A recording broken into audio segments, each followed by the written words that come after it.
Welcome back to Retirement Coffee Talk with Charisse Rivers at Zinnia Wealth. Online, it's zinniawealth.com, Zinnia wealth.com. All right, let's talk a little bit about Social Security because most of the conversation is wait. Take it as late as you possibly can, and you'll get a bigger check. Wait till 70, a lot of people will say. But most people, overall, they'll take Social Security literally as soon as they can get it. Most people have Social Security by the time they're 65. But the thing is some of the reasoning for that, we wonder if it's right. So I've got an article here from Motley Fool, and it gives you 4 things that people say, this is why I want to take Social Security right away. So let's go through them here. Charisse, my health isn't that great. My family doesn't have longevity. I want to get the most I can out of Social Security, so I'm going to take it early. Is that a good reason to file at 62? So if you asked me 10 years ago when we were doing these Social Security planning strategies, I would have said, no, absolutely not. Okay. But a lot of has happened over 10 years. So our strategies and thoughts have definitely changed, as we've seen Social Security have more problems with the trust fund as COVID had presented itself. And a lot of people never collected Social Security. So things change. And so, yes, some people, in my opinion, it might be a good idea to take Social Security at 62, especially if you didn't have a parent that lived over the age of 80, and especially if your health is not in good order. So if those are the 2 pieces of reason to collect, then I am going to give you a thumbs up, right? Give you a pass on that one. I will. Okay. Make sure you come in and talk to us about it. This is part of our holistic planning and diving in and making sure, because what if you do live past 80? Was it the best plan? And we can show you some math and put some income plans together. But again, we do ask those questions about health and about mom and dad, so let's just dig in and find out. Reason number 2 that people might take Social Security early is exactly what you just said. I hear Social Security is going to run out of money. I got to get it while the getting's good. Talk to me about that one. So there is a big fear out there. There's always been a big fear. I mean, if you go back to the 1970s and 60s, you remember that Social Security had issues then. And that's why we had this 3-legged stool where you had a pension, Social Security savings, and in case Social Security went out. They weren't talking about other things going out. It's like, what if Social Security went away back then? Then you could lean on the other 2 legs of that stool. Well, we're in the same boat, but we're so much worse off right now, Randy, because right now the math is saying there's not enough in the trust fund to cover the differences by the year of 2033 that they're going to deduct an average of 20% from your Social Security checks. Hello, bad idea, Mr. or Mrs. Government, like who's ever the CPAs of that world. That comptroller needs to be fired, number 1, and past year comptrollers, number 2, and they got to get a grip and they just need to make a change. Now, if I was in office, I'm going to tell you, things would have already been fixed. I know how to fix them. When there's a problem, I come up with a solution. And this is where I get the most angry about politics and the government, because there's simple little things we could have already started doing. I mean, lace up your shoes and let's figure this out. It doesn't take very long for a kid to figure out how to lace your shoes. And it doesn't take you very long to figure out a solution to Social Security, but they're just lazy. Nobody wants to talk about it because they want to get reelected. So it's selfishness going on in our world, unfortunately. I cannot control it. But let me take a breath. Yeah. Do you believe then that they will come around and they'll have a solution to this? Because if somebody says, I don't think Social Security is going to be there, or I don't like the idea of getting 80% of what they owe me, so I'm going to take it right now. Right. So let's put the brakes on. I'm going to chill out for a second. Now, there is finally conversation. They are making moves and small little baby strides. And some of the strides that you're going to hear about probably next year and for sure the year after is moving early retirement age. At age 62, early retirement, they're going to move it out to 63 or 64. Full retirement, where you get 100% of your benefits, they're talking about moving out to 68 and 69. So those are small little things they could do. The people who are collecting right now, it's not going to affect you. But the next group's aging in. Yes, but you're not even thinking about Social Security. So it's kind of out of sight, out of mind. And you're probably thinking it's not going to be here for you anyway. So it's a moot point. We want to protect our baby boomers right here, right now, because they can't afford to lose 20% of their income. So Those are some changes. And there's a bunch of other little changes, 8 that I know of I could fix that they're already talking about. So yes, it's going to be slowly and steady, but that 2033 should be very soon in the next few years, moved out to 2043 to 2053, because the primary goals are baby boomers first and foremost. And if we could save the rest, we're working on the plan. Okay. But there are other things going on out there. For example, the government's now talking about, this big group was formed across the United States of the who's business owners. And they're talking about, for every baby born, there's an account with a $1,000 put into it. They cannot touch it till they retire at 65. What an ingenious idea. That would save us so much money in the future. And to be part of that group is amazing. And just the leaders in it coming up with those ideas. So there is a plan for the future, as long as the government says, yeah, you know what, great idea, let's do that.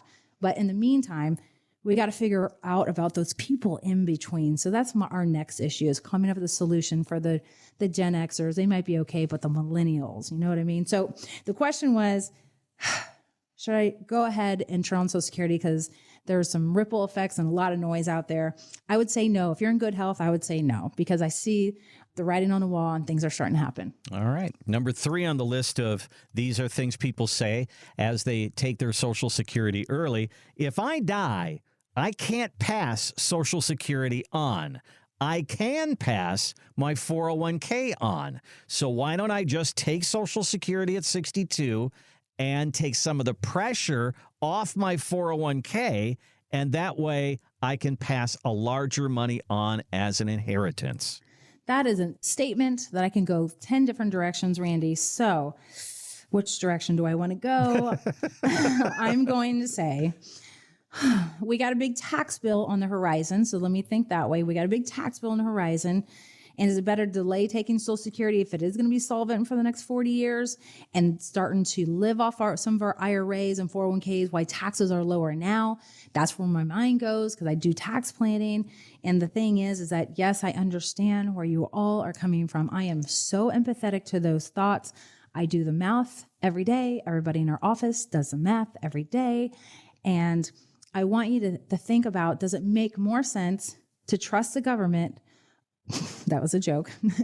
So does it make more sense to trust the government that they are going to enact a plan so Social Security is here in the future? And I would say, yes, I'm going to side on that line, and maybe start living on the 401ks and IRAs right now, and or consider rolling your IRAs or 401ks over to a Roth IRA so we can get you into a lower tax zone in the future when taxes go up, or a tax-free zone. And there's a way to do that. But if you collect Social Security at the same time, things can get derailed. So there's a yes and no, and I got 10 strategies for that. So I want to leave that a little bit open.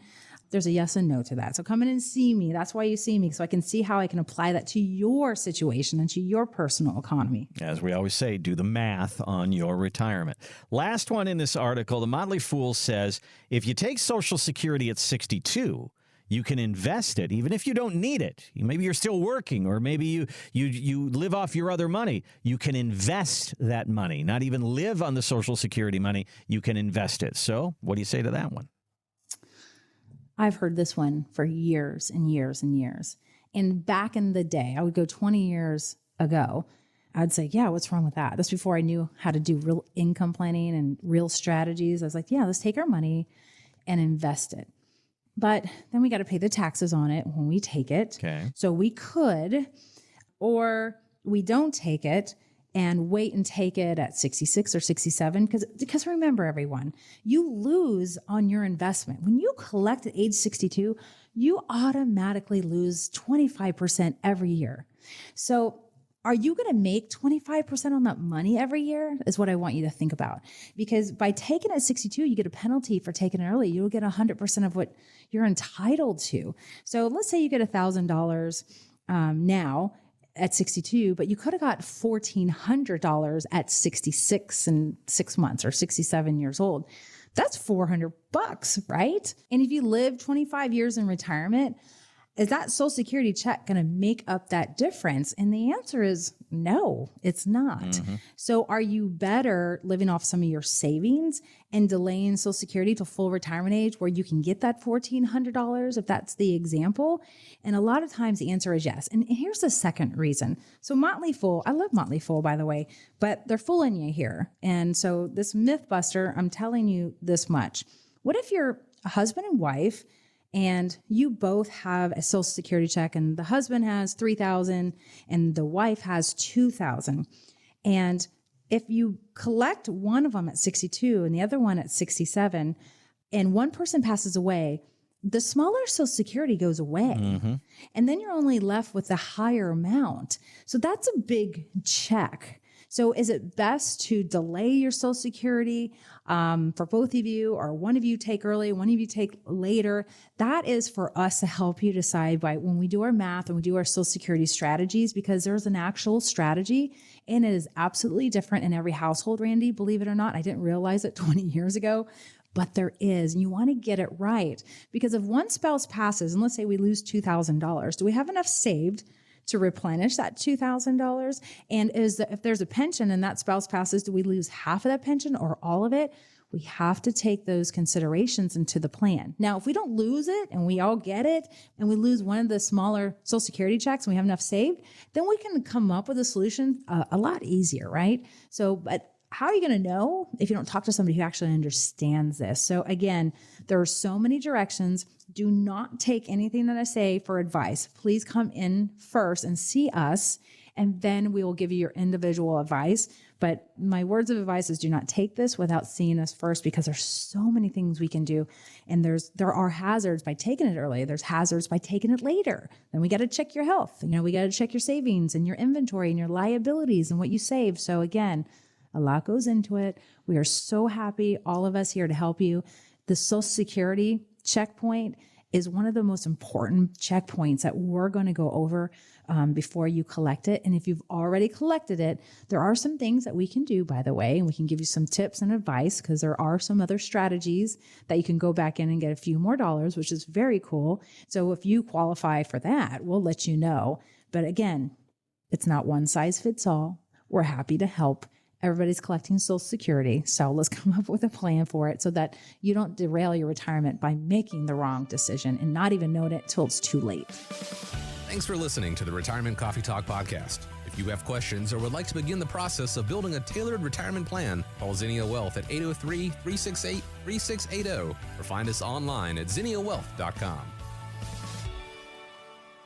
Charisse Rivers is an investment advisor representative of Zinnia Wealth Advisory, LLC, a registered investment advisor. Exposure to ideas and financial vehicles discussed should not be considered investment advice or recommendation to buy or sell any financial vehicle. Past performance is not a guarantee of future results. Investments can fluctuate and when redeemed may be worth more or less than when originally invested. Financial professionals are not licensed in all 50 states. To find out if Charisse Rivers is licensed in your state, please contact their office. Zinnia Wealth Advisory, LLC is not affiliated with nor endorsed by the Social Security Administration or any other government agency and does not provide legal or tax advice. Annuity guarantees rely solely on the financial strength and claims-paying ability of the issuing insurance company. Any client experiences discussed during this show are unique to that client. They are not meant to imply or suggest you will experience the same results. By contacting us, you may be provided with information about insurance and annuity products offered through Charisse Rivers, NPN Insurance License Number 8718011.